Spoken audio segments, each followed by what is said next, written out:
దేవుని బిడ్డలారా, దేవుని సంగమా, ఈ సాయంత్రకాలపు వేళలో మనం దేవుని వాక్యాన్ని ధ్యానిస్తూ ఉంటున్నాం. ఇక్కడ దేవుని వాక్యంలో కనుక చూసినట్టు కనుకైతే నెహెమ్యా గ్రంథము 9వ అధ్యాయంలో మొదటి 3 వచనాలు మనం చూస్తూ ఉంటున్నాం.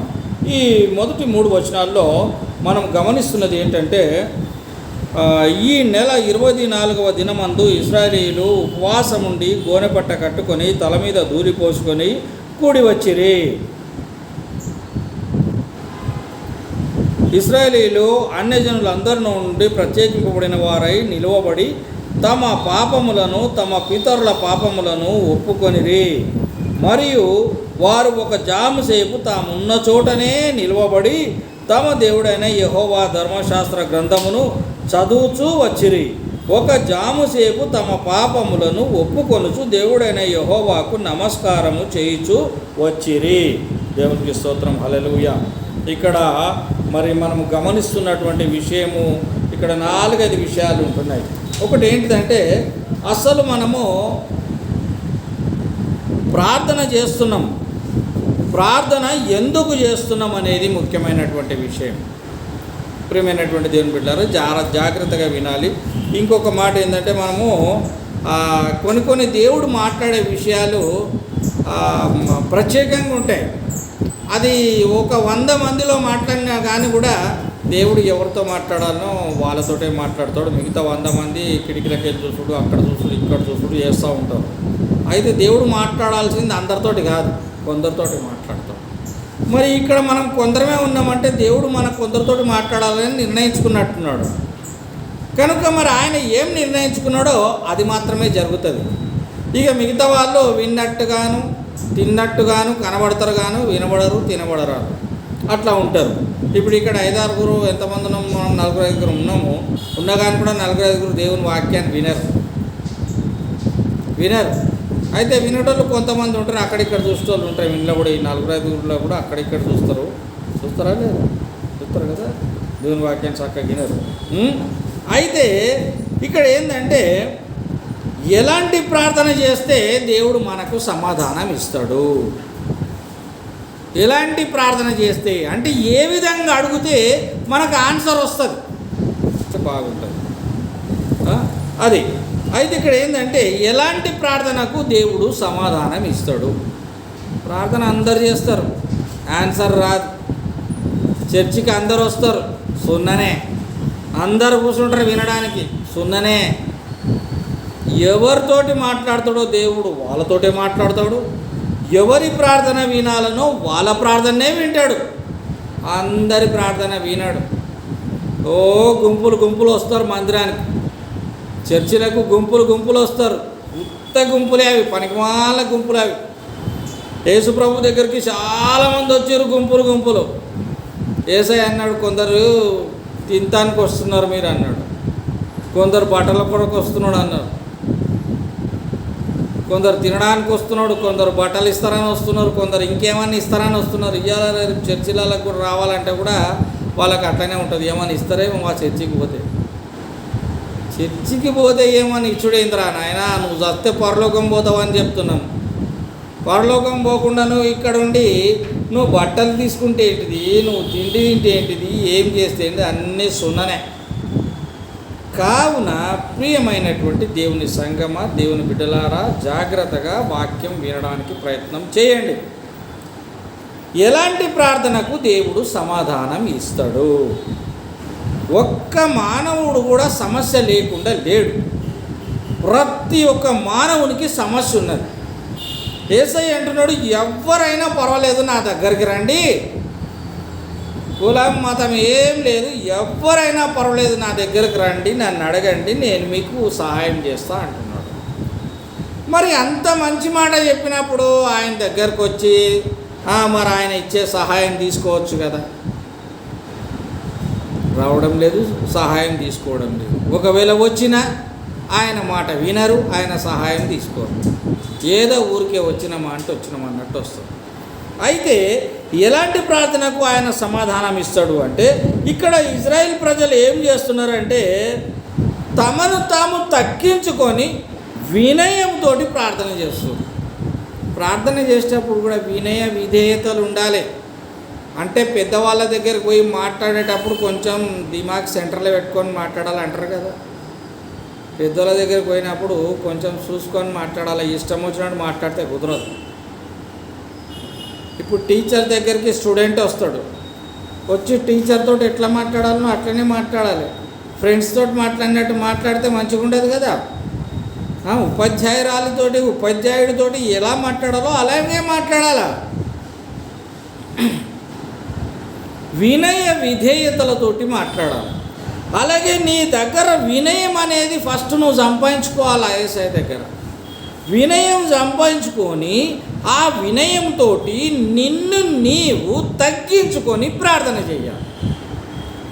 అప్పుడు దేవుడు సమాధానం ఇస్తాడు, నీకు ఆన్సర్ వస్తుంది, నీకు జవాబు వస్తుంది, నీకు ఉత్తరం వస్తుంది. ఎప్పుడు నిన్ను నువ్వు తగ్గించుకుంటే. ఈ నెల 24వ దినమందు ఇశ్రాయేలీయులు ఉపవాసముండి, ఇక్కడ వీళ్ళు ఉపవాసముండి అనగా ప్రార్థన చేస్తున్నారు అని అర్థం. ఉపవాసముండి గోనె పట్ట కట్టుకొని తల మీద ధూళి పోసుకొని కూడి వచ్చిరి. తల మీద ధూళి పోసుకున్నారంటే మన్ను పోసుకున్నారు. పిల్లలకి ఏమి ఇవ్వకపోతే ఏం చేస్తారు? కింద బురదల పడి బొరుతారా కిందల అరే మట్టిరా మట్టిరా అంటే కూడా ఈనడాడు, కింద పడి దొర్లుతూనే ఉంటాడు. నువ్వు నాకు ఇచ్చిందాకా కాదని. ఆ ఇచ్చిందాకా కాదు అనే పట్టుదలనే ఉపవాసం ఉండడం. ఇక్కడ గోనె పట్ట కట్టుకున్నారు, జుట్టు చింపుకున్నారు, కింద పడి దొర్లుతున్నారు అంటే అర్థం ఏంటిది? తగ్గించుకొని తమను తాము తగ్గించుకోవాలి. నేను మునగాని, నేను చెప్పినట్టు వినాలి, నేను అడగంగానే ఇవ్వాలి, అవన్నీ ఏం లేవు ఇక్కడ. నువ్వు అడగంగానే ఏమి ఇయ్యరు. నువ్వు గీ పెట్టాలి, అరవాలి. మరి ఇక్కడ బూడిదలా, ఇక్కడ ధూళిలా, మట్టిలా దొర్లుతున్నారు ఇజ్రాయెల్ ప్రజలు. వినయముతోటి తమను తాము తగ్గించుకొని ప్రార్థించినప్పుడు దేవుడు నీకు సమాధానం ఇస్తాడు, ఆన్సర్ ఇస్తాడు. 20 సంవత్సరాలు పోతున్నా నేను చర్చికి, కానీ ఇంతవరకు యేసయ్య నాతో మాట్లాడలే, ఇంతవరకు మాకేం సమాధానం రాలే. ఎందుకు వస్తుంది సమాధానం? పోతున్నావు అంతేగాని వాక్యం నీ చెవుకి ఎక్కదా, నీ మనసుకి ఎక్కదా. అసలు నువ్వు మందిరంలో కూర్చున్నట్టే కనబడతావు కానీ వాక్యమే వినవా. ఇంకా నీకు ఎట్లెక్కుతుంది అది? ఇక నిన్ను ఎట్ట మారుస్తుంది? వాడు వచ్చి క్లాస్లో కూర్చుంటాడు, టీచర్ చెప్పిన పాఠాలన్నీ వినాలే కదా, విని నేర్చుకుంటేనే కదా వాడు ఎగ్జామ్లో పాస్ అయ్యేది. వాడు వినడాయే, నేర్చుకోడాయే. మరి ఎగ్జామ్లో ఎట్లా పాస్ అవుతాడు? పాస్ కాడు వాడు. పాస్ కావాలంటే ఏం చేయాలి? నేర్చుకోవాలి. అలాగే వినయంతో తగ్గించుకొని మనము ప్రార్థించినప్పుడు దేవుడు మన ప్రార్థనను వింటాడు. అది నెంబర్ 1. నెంబర్ 2, అన్యజనులలో నుండి ప్రత్యేకించబడి. ముందు మనం ఎవరం? ఇక్కడ ఉన్నారా లేరా? దిక్కులు మొక్కలు చూసుకుంటారు. ఉన్నారే ముగ్గురు మొక్కలు చూసుకునేది ఏమున్నది? ఆడ చూసిన మొక్కలే ఉంటాయి, ఇక్కడ కొత్త మొక్కలేం లేవు. నేను చెప్పేది వినండి, ధ్యాస ఇక్కడ పెట్టండి. ధ్యాస ఇక్కడ పెట్టకపోతే ఇంట్లో వండుకోవడం బెటర్. ఇక్కడ ధ్యాస పెడితేనే గుడిలో కనబడాలి, ఇక్కడ ధ్యాస పెట్టకపోతే గుడికి రావద్దు. ప్రియమైన దేవుని బిడ్డలారా, 1 వినయంతో తగ్గించుకొని తమను తాము తగ్గించుకొని ప్రార్థన చేస్తే దేవుడు మీకు సమాధానం ఇస్తాడు. నీ కుటుంబం బాగలేదా? నీ ఇంట్లో దరిద్రం ఉందా? నీ సమస్యలు ఉన్నాయా? ఇవన్నీ పోవాలంటే ముందు నువ్వు తగ్గించుకో, నువ్వు తగ్గించుకో. దేవుని మాట వినడానికి చెవులి, దేవుని వైపు చూడు, దేవుని మాట వింటే నీకేమైనా జరుగుతుంది. అరే వచ్చి కూర్చుంటావా, దేవుని మాట వినవా, ఇంకేమొస్తుంది నీకు? చదువు రాదు, సంధ్య రాదు, నీ అప్పులు పోవు, నీ తిప్పలు పోవు, నీ దరిద్రం పోదు, నువ్వు దరిద్రంలోనే ఉంటావు. అమ్మో పాస్టర్ గట్లా చెప్తాడు, గట్లనే చెప్తాడు, ఉన్నది ఉన్నట్టే చెప్తాడు. దేవుని మాట వినడానికి రావాలి, మందిరానికి వినాలి. కూర్చున్న ఒక 45 నిమిషాలు, అరగంట సేపు దేవుని మాట కాకుండా అక్కడ ఇక్కడ దిక్కులు చూసుడు, అది పని చేయాలి. అవన్నీ దేవుని మాట వినాలి. దేవుని మాట వినటానికి అయితేనే మందిరానికి రావాలి. దేవుని మాట వినకపోతే మందిరానికి రావద్దు, ఇంటికాడ ఉండాలి. రెండవది అన్ని జనుల నుంచి ప్రత్యేకించాడు దేవుడు. దేవునికి స్తోత్రం, హల్లెలూయా. మనం ఇంతకుముందు క్రైస్తవులం కాదు. ఈ ఇండియాలో ఎవడు క్రైస్తవుడు కాదు, అంత అన్యులే. వేరే కులం వేరే మతం అందులోకెళ్ళి వచ్చిర్రు దేవుని దగ్గర. ఎందుకు వచ్చారు? పనిలేక అందులోనే ఉంటారు. అందులోనే ఉంటే అయిపోయేది కదా. డ్రామాలు ఎందుకు దేవుడి దగ్గరకు వచ్చి? డ్రామాలు వద్దు. దేవుడి దగ్గరికి అన్ని జనులలో నుండి ప్రత్యేకించబడినవు నువ్వు. నిన్ను సపరేట్ చేసిండు దేవుడు. మరి నిన్ను సపరేట్ చేసినాక నువ్వు దేవుని మాట వినాలి కదా. దేవుని మాట వినాలి కదా. ఆ దేవుని మాట నువ్వు సపరేట్ అయినావన్న విషయం దేవునికి అర్థం కావాలి కదా. నువ్వు మారుమనసు రక్షణ పొంది బాప్టిజం తీసుకున్నావు కదా. మరి ఇప్పుడు నువ్వు ప్రార్థన చేస్తావు, నీ ప్రార్థనకు సమాధానం ఇస్తాడు. మారుమనసు పొందినట్టు యాక్టింగ్, బాప్టిజం తీసుకున్నట్టు యాక్టింగ్, చర్చికి వచ్చినట్టు యాక్టింగ్, విన్నట్టు యాక్టింగ్. యాక్టింగ్ బంద్ కరో, యాక్టింగ్ బంద్ చేయాలి. సరికి ఇంటనే మందిరానికి రా, లేకపోతే రావు. పాస్టర్ ఉన్న ముగ్గురం కూడా పోతాం. పోండివే, ఉన్న ముగ్గురు కూడా పోయినా పర్లేదు, కూడా ప్రార్థన చేసుకొని వెళ్ళిపోతుంది. పువ్వులు రాక. ప్రియమైన దేవుని బిడ్డలారా, దేవుని వాక్యం వినండి. అది కావాల్సింది. ఇంట్లో 10 దీపాలు అవసరం లేదు. ఒక్క దీపం పెడితే ఇల్లంతా వెలిగిస్తుంది. మందిరంలో ఒక్కడు సక్కనైనోడు ఉంటే మందిరం అదే బాగుపడుతుంది. ఆ సక్కనైనోడు కూడా బాగుపడుతుంది. వాని ప్రార్థనకు సమాధానం వస్తుంది. అది జాగ్రత్తగా. రెండవది అన్ని జనులోంచి ప్రత్యేకించబడ్డం కనుక మనం ప్రార్థన చేయాలి. అన్ని జనులోంచి ప్రత్యేకించబడ్డోడు తగ్గించుకొని వినయంతో ప్రార్థన చేసినప్పుడు సమాధానం వస్తుంది, లేకపోతే రాదు. నువ్వెన్ని సంవత్సరాలన్నా చర్చికి రా, నీకు ఆన్సర్ రాదు. మూడవది పాపాలు ఒప్పుకోవాలి. గుడికి రాగాడిది పోగాడిది అనకూడదు. కానీ రాగాడిది పోగాడిది అంటే వస్తివి పోతివి, ప్రార్థనకు సమాధానం రాదా? నీ పాపం ఒప్పుకోవే, నువ్వు నీ పాపం ఒప్పుకోవే. మళ్ళీ పాపంలో చేస్తూనే ఉన్నవా, పాపంలో దొర్రుతూనే ఉన్నవా, పాప మాటలు మాట్లాడుతావు, పాపం చేతులు చేస్తావు, నీ పాపం పోతనే లేదు, పాపం ఒప్పుకుంటలే లేదు. సమాధానం ఎక్కడికి వెళ్ళి వస్తుంది? రాదు. పాపం ఒప్పుకో. మూడవది. నాలుగవది వాక్యం చదువుతున్నావా? వాక్యం చదువుతున్నావా? వాక్యం చదవడానికి నేర్చుకో, అలవాటు చేసుకో. టైం టేబుల్ ఉంటుంది, బైబిల్ చదివే టైం టేబుల్. ఆ టైం టేబుల్ పెట్టుకో. ఎవరో చూడాలని ఎవరో చూడాలని ఎవరు ముగ్గురినో చదవాల్సిన అవసరం లేదు. నువ్వు ఒంటరిగా చదువుకో, నీ ఇష్టం వచ్చినప్పుడు చదువుకో. కానీ వాక్యం చదువుతూ ఉండాలి. నువ్వు చదువుతూ ఉండాలి, అప్పుడు నీకు ఆన్సర్ వస్తుంది. నాలుగవది వాక్యం చదివితే ఆన్సర్ వస్తుంది. ఐదవది నమస్కరిస్తూ అనగా ఆరాధిస్తూ ఉంటే ఆన్సర్ వస్తుంది.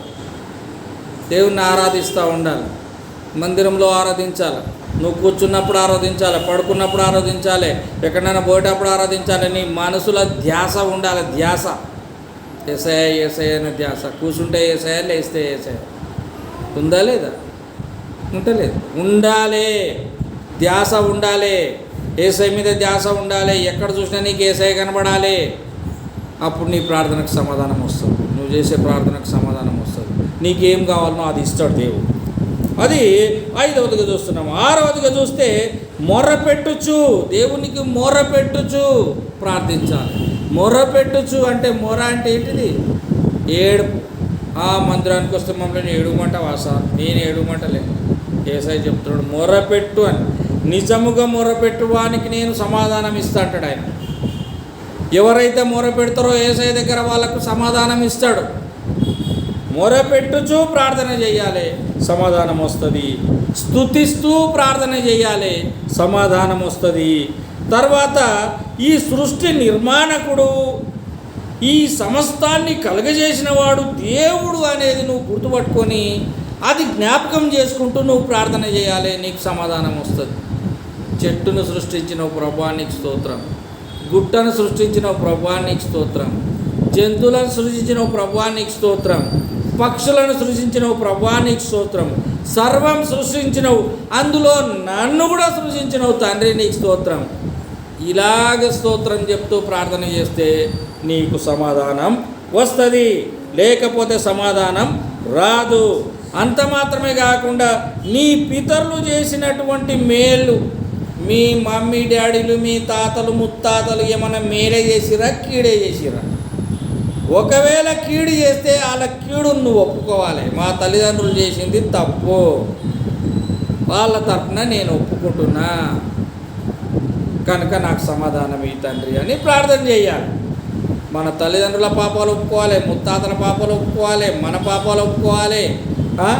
మరి అవన్నీ ఒప్పుకొని వాళ్ళకు చేసిన మేళ్ళు కూడా ఒప్పుకోవాలి.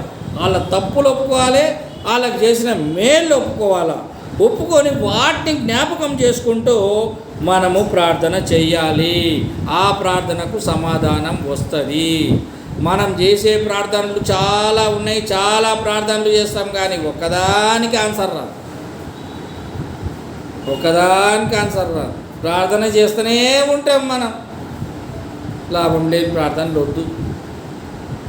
అర్థం లేని చదువు వ్యర్థం. అర్థం లేని చదువు, అర్థం కాని చదువు వ్యర్థం. ఆ స్కూల్కి వెళ్ళకుండా ఇంట్లో వండుకోవడం బెటర్. ఇంట్లో అమ్మాయి తెచ్చి పెడతారు, తినాలి, నిమ్మలంగా వండుకోవాలి దుప్పటి కప్పుకొని. స్కూల్కి వచ్చి ఏం నేర్చుకోకుండా పోతే ఏం లాభం? ఏం లాభం లేదు. అట్లాగే మందిరానికి దేవుని దగ్గరికి వచ్చి ఏం నేర్చుకోకుండా పోతే ఏం లాభం? ఏం లాభం లేదు. ఆదివారం మందిరానికి వస్తాం, 2 పనులు చేస్తాం మనం. ఒకటి నేర్చుకోవడానికి వస్తాం, ఒకటి దేవుని స్తుతించడానికి వస్తాం. నువ్వు నేర్చుకోనికి రాకపోతే దేవుని స్తుతించడం కూడా నీకు రాదు. అది జాగ్రత్తగా గమనించాలి. మన పితరులు చేసిన తప్పులు ఒప్పుకోవాలి, వాళ్ళకు చేసిన మేలను కూడా మనం జ్ఞాపకం చేసుకొని ప్రార్థన చేయాలి. దేవుని మహత్కార్యములను, ఆయన మహత్కార్యములు ఎట్టెట్లే చేసిండు. సముద్రాలను సృజించిండు, గుట్టలు, చెట్లు, నక్షత్రాలు, పాలపుంత ఇవన్నీ సృజించిండు. ఆయన గొప్ప గొప్ప కార్యాలు చేసిండు. మరి వాటిని కూడా మనం గుర్తు చేసుకోవాలి, జ్ఞాపకం చేసుకోవాలి. దాన్ని బట్టి ప్రార్థన చేయాలి. దేవుని మహత్కార్యములను జ్ఞాపకం చేసుకుంటూ ప్రార్థన చేయాలి. ఆయన క్షమించి దయచూపి దీర్ఘశాంతము కృప చూపే దేవుడు. ఆయన ఎట్లాంటి దేవుడు? క్షమిస్తాడు, దయ చూపిస్తాడు, దీర్ఘశాంతం, మన మీద కృప చూపిస్తాడు. ఇవన్నీ ఆయనను మనం ప్రార్థన చేసేటప్పుడు, ప్రభువా నువ్వు నన్ను క్షమించే దేవుడు, అయ్యా నువ్వు నా మీద దయ చూపించే దేవుడు, అయ్యా నువ్వు దీర్ఘశాంతం కలిగిన దేవుడు, అయ్యా నా మీద కృప చూపించే దేవుడు, తండ్రి నన్ను జ్ఞాపకం చేసుకో అని మనం ప్రార్థన చేస్తే మనకు ప్రార్థనకు సమాధానం వస్తుంది. ఉత్తుతి ప్రార్థనకు సమాధానం రాదండి, జాగ్రత్తగా గమనించాలి. ఉత్తుతి ప్రార్థనలు చేస్తే చిలక పలుకుల ప్రార్థన చేస్తే రాదు. కొందరు మంచిగా చేస్తారు. అబ్బాయి ఎంత మంచిగా చేస్తారంటే వాళ్ళు ప్రార్థన చేస్తే వినాలనిపిస్తుంది. వా ఎంత మంచి ప్రార్థన. అట్లాంటి ప్రార్థన ఏం అవసరం లేదు. ఆయన అట్లాంటి ప్రార్థన అంత మంచి ప్రజలు మనుషులు వినే ప్రార్థన కాదు, దేవుడు వినే ప్రార్థన చేయాలి. నువ్వు క్షమించే దేవుడవయ్యా, దయ చూపే దేవుడవయ్యా, దీర్ఘశాంతం కలిగినోడివి, కృప చూపేవాడివి అని అవి జ్ఞాపకం చేసుకొని ప్రార్థన చేయాలి. మనము వాటిని స్మరిస్తూ ప్రార్థన చేయాలి. తర్వాత మన మొరను ఆలకించే దేవుడు అని జ్ఞాపకం చేసుకోవాలి. ఇంతకుముందు చెప్పిన కదా, మొరను ఆలకించే దేవుడు. మనం మొరపెట్టాలి. ప్రపంచాన్ని సృష్టించినటువంటి దేవుడు నువ్వు చిన్న ఒక మాట చెప్పేస్తే అంత ఈజీగా వినడు ఆయన. మొత్తం ప్రపంచం అంతా ఆయన మీద ఉన్నది. నువ్వు కూడా కొంచెం లైన్లో నిలబడి అడగాల. ఆయన అందరికీ తీర్పు తీర్చేటటువంటి వాడు ఆయన. మరి నీకు కూడా సమాధానం రావాలంటే నువ్వు లైన్లో నిలబడాలి, నువ్వు ప్రార్థన చేయాలి, నువ్వు మొరపెట్టాలి. మరి ఆయన సమాధానం ఇచ్చిందాక ఆగాలి. 20 సంవత్సరాల నుంచి వస్తున్న చర్చికి నాకు సమాధానమే రాలేదు. నీ లైన్లో నీ నంబరే రాలేదు ఇంతవరకు. నీకు సమాధానం ఎక్కడికి వెళ్ళి వస్తుంది? నీ నంబర్ రావాలి కదా. నీ నంబర్ రావాలంటే నువ్వు జ్ఞాపకంలో ఉండాలంటే ఆయన అక్కడికి వెళ్ళి చూస్తుంటే నువ్వు కనబడాలి. అమ్మో ప్రార్థన చేస్తూనే ఉన్నాడు, దీర్ఘంగా ప్రార్థన చేస్తున్నాడు, నా కొరకు వెయిటింగ్లో ఉన్నాడు అని ఆయన గుర్తు చేసుకోవాలి. అది తర్వాత ఇంకేమంటాడంటే దేవుని సత్యం న్యాయం, ఆయన సత్యవంతుడని, ఆయన న్యాయవంతుడని మనం జ్ఞాపకం చేసుకోవాలి. దేవుడు అబద్ధం ఆడేటోడు కాదు, సత్యం చెప్పేటోడు. నేనే సత్యము జీవం మార్గం అంటాడు. కనుక అది మనం జ్ఞాపకం చేసుకొని ప్రార్థన చేయాలి. అంత మాత్రమే కాకుండా నేను ఇంతకుముందు చెప్పిన కదా, మన పితరులు చేసిన పాపములను ఒప్పుకోవాలా, మేళ్ళని జ్ఞాపకం చేసుకోవాలా. ఆ తప్పిదములు, పితరులు చేసిన పాపములు అంటే తప్పిదములు, ఏదైనా పొరపాట్లు వాళ్ళు చేసిరు, మనం చేసిరు. దేవుని వాక్యం నిర్గమకాండంలో ఏమన్నదంటే తల్లిదండ్రులు చేసిన పాపము పిల్లల మీదకి వస్తుంది. ఇదే విషయము పిలాతు దగ్గర ప్రజలు కూడా అన్నారు. పిలాతు అన్నాడు, నా మీద నా పిల్లల మీద ఉండకుండాను గాక అంటే అక్కడ ఉన్న ప్రజలు అన్నారు, మా మీద మా పిల్లల మీద ఉండని అన్నారు.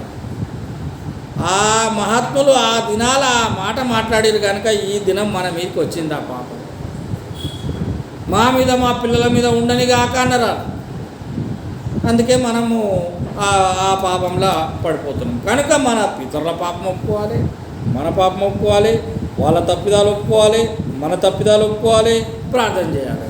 ఉత్త ప్రార్థన చేస్తాడు. ఇవన్నీ ఉండాలి ప్రార్థనలో, ఇవన్నీ ఉండాలి. తర్వాత అంటాడు, మా పితరులు కృతజ్ఞత లేనివారు. నిజంగానే మన పితరులకు కృతజ్ఞత లేదు. దేవుడిచ్చిన నీళ్ళు తాగుతున్నారు, దేవుడిచ్చిన సూర్యుడిని వెలుగు అనుభవిస్తున్నారు, దేవుడిచ్చిన గాలి పీల్చుకుంటున్నారు, దేవుడిచ్చిన ఆహారం తింటున్నారు, దేవుడిచ్చిన మొక్కలు అన్నీ తింటారు. మాకేం పెట్టింది దేవుడు అంటారు. అరే అవన్నీ దేవుడిచ్చినవి, అవి జ్ఞాపకము చేసుకొని ప్రార్థన చేయాలి. థ్యాంక్స్ గివింగ్, దేవునికి అవన్నీ ఇచ్చినందుకు కృతజ్ఞత చెప్పాలి.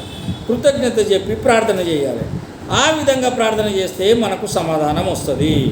ఇంకొక మాట చివరిదిగా, ఆయన మాట తప్పని వాడు. ఆ విషయం మనం జ్ఞాపకం చేసుకోవాలి. మాట తప్పని దేవుడు ఆయన. ఏదైనా చేస్తా అంటే ఖచ్చితంగా చేస్తాడు. మనం చేస్తా అంటే మానేస్తాం. ఏ మాట వరుసకు అన్నలేరా, మాట వరుసకి ఏదో అన్నగానే అన్నంత మాత్రాన చేస్తారా? అన్నంత మాత్రాన అన్నీ చేస్తారా? రాజకీయవేత్తలు ఓట్లు వచ్చినప్పుడు అన్నీ ఏమేమో చెప్తారు, మళ్ళీ తర్వాత అంటారు అరే ఏదో చెప్పినాము అప్పుడు ఓట్లు అప్పుడు, ఇప్పుడు అవన్నీ చేస్తాం మేము, అన్నీ ఆడైతే కావు మాతోటి, ఏదో కొన్నే చేస్తాం మేము అంటారు. సార్ బస్సులు వేస్తా అన్నాడు, అందరికీ బస్సులు ఫ్రీ అన్నాడు. ఇప్పుడు బస్సులు పైసలు పెట్టి టికెట్లు పెట్టిండు. ఆ టికెట్లు లేని బస్సులు కొన్నే చేసిండు, టికెట్ ఉన్న బస్సులు చాలా చేసిండు. ఇంకా 4 రోజులు అయితే ఆ టికెట్ లేని బస్సులు మొత్తం బాగానేస్తాడు. గ్యాస్ తక్కువ చేస్తా అన్నాడు, చేసిండా? ఇంతవరకు కరెంట్ అందరికి ఇస్తా అన్నాడు ఫ్రీగా, అందరికీ ఏదో కొందరికి 3-4 ఇచ్చిండు, అయిపోయింది. ఇంకేం చెప్పు నమ్మో, ఇంకా చాలు నేను నాకు గుర్తులేవు. ఏమేమో చెప్పిండు సారు, ఇంతవరకు ఏం చేయలేదు. యేసయ్య అట్లా కాదు, మాట ఇస్తే తప్పడు అంతే. మాట ఇస్తే తప్పడు. మాట ఈ లోకాన్ని సృష్టించిండు, లోకంలో మానవులకు ఏం కావాలనో అన్నీ చేసిండు. ఇప్పుడు నువ్వు అడిగితే కూడా ఏదన్నా మాట ఇచ్చిండంటే తప్పకుండా చేస్తాడు ఆయన. మాట ఇచ్చిండంటే తప్పకుండా చేస్తాడు. ఆ మాట ఇచ్చినవి కదా యేసయ్య నాకు చేయలేదంటే, ఇక్కడ నేను చెప్తాను ఏంటిదంటే, ఇప్పుడు నేను చెప్పిన మాటలు ఎన్ని ఉన్నాయి, వినయంతో తగ్గించుకోవాలి. ఇది నీ లోపల ఉందా, అయితే నీకు సమాధానం వస్తుంది. అన్ని జనులకి నువ్వు ప్రత్యేకించబడ్డావు. ఇప్పుడు నువ్వు దేవుని బిడ్డవ అయిపోయినావు. నిజంగా దేవుని బిడ్డవా, నిజంగా దయ్యం బిడ్డవా? దేవుని బిడ్డవ అయితే నీకు సమాధానం వస్తుంది, దయ్యం బిడ్డవ అయితే సమాధానం రా. పాపాలు ఒప్పుకోవాలి, ఒప్పుకున్నావా? ఒప్పుకుంటే నీకు సమాధానం వస్తుంది. వాక్యం చదువుతున్నావా? చదివితే నీకు సమాధానం వస్తుంది. నమస్కరిస్తూ అంటే ఆరాధించడం, దేవుని దగ్గర మందిరానికి తప్పకుండా వచ్చి ఆరాధిస్తున్నావా? తప్పుతా ఉన్నావు. ఇష్టం వచ్చినప్పుడు వస్తావు, కష్టం వచ్చినప్పుడు ఇంట్లో వస్తావు. ఇష్టం వచ్చినప్పుడు ఇంట్లో వస్తావు, కష్టం వచ్చినప్పుడు దేవుని దగ్గరకు వస్తావు. అట్లుంటుంది. కనుక వాళ్ళకి సమాధానం రా. వీడికే కాదు, ఈ మందిరానికే కాదు, నువ్వు ఏ మందిరానికి అనవో అంతటా యేసయ్య ఉంటాడు. కనుక నువ్వు ఏ మందిరానికి పోయినా యేసయ్య ఉంటాడు, యేసయ్య వింటాడు. కనుక సమాధానం మాత్రం రాదు. అది దేవునికి మొరపెట్టాలి. మొరపెడుతున్నావా? ఎంతసేపు మొరపెడుతున్నావు? ఇంట్లో మొరపెడుతున్నావా? సినిమాలు చూస్తున్నావా? షికార్లు కొడుతున్నావా? బయట తిరుగుతున్నావా? లేకపోతే ఇంకేం చేస్తున్నావు? ఏం కథలు పడుతున్నావు? ఇవన్నీ కథలు పడుకుంటే నాకు సమాధానం రావాలంటే ఏడొస్తుంది? దేవుని దగ్గర ఎంత టైం గడుపుతున్నావు? నీ సమయం ఎంత దేవుని దగ్గర? చర్చికి వస్తే 1 గంట సేపు కూర్చొని కింద అక్కడ తిరుగుతాం, ఇక్కడ తిరుగుతాం, జరసేపు లేచి పడతాం, జరసేపు నెత్తి గోకుతాం, జరసేపు ఈపు గోకుతాం. ఇవన్నీ గోక్కుంటా కూర్చుంటే దేవుని మాట ఆడైనా పడుతుంది?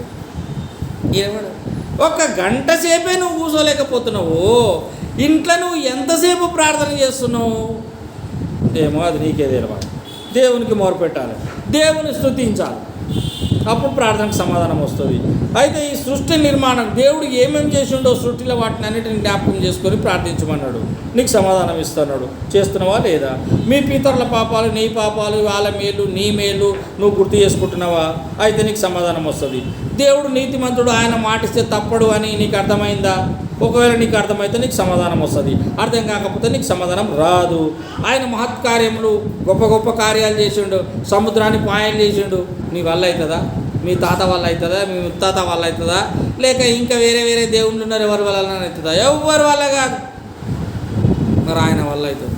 అది నువ్వు జ్ఞాపకం చేసుకొని ప్రార్థన చేస్తే నీకు సమాధానం వస్తుంది, నువ్వు దరిద్రంలోకి వెళ్ళి బయటపడతావు. ప్రియమైనటువంటి దేవుని బిడ్డలారా, ఇంకా ఆయన క్షమించే దేవుడు, దయ చూపే దేవుడు, దీర్ఘశాంతం కలిగినటువంటి వాడు, కృప చూపే దేవుడు. ఇవన్నీ నీకు జ్ఞాపకం ఉండాలి. దీర్ఘశాంతం అనేది నీకు జ్ఞాపకం ఉండాలి, కృప నీ జ్ఞాపకం ఉండాలి, ఆయన క్షమిస్తాడనేది నీకు జ్ఞాపకం ఉండాలి, ఆయన దయ నీ మీద ఉన్నదనేది నీకు జ్ఞాపకం ఉండాలి. ఇవన్నీ ఉంటే నీ ప్రార్థనకు సమాధానం వస్తుంది. అయితే నీ ప్రతి ప్రార్థన ఆయన ఆలకిస్తాడన్న విషయం కూడా నీకు అర్థం కావాలి. నా ప్రార్థన వింటాడో లేదో దేవుడు, నీకే నమ్మకం లేకపోతే ఎట్టింటాడు? నీకు నమ్మకం ఉండాలి ముందు, ప్రార్థన వింటాడో లేదో అనేది. వింటాడనేది నీకు తెలవాలి, తెలిస్తే నీకు సమాధానం వస్తుంది. అది ఆ విధంగా మనం కృతజ్ఞత ఉండాలి, థ్యాంక్స్ ఉండాలి. ఇవన్నీ చేసినందుకు, మనకు నీళ్ళు ఇచ్చినందుకు థ్యాంక్స్ అనాలి.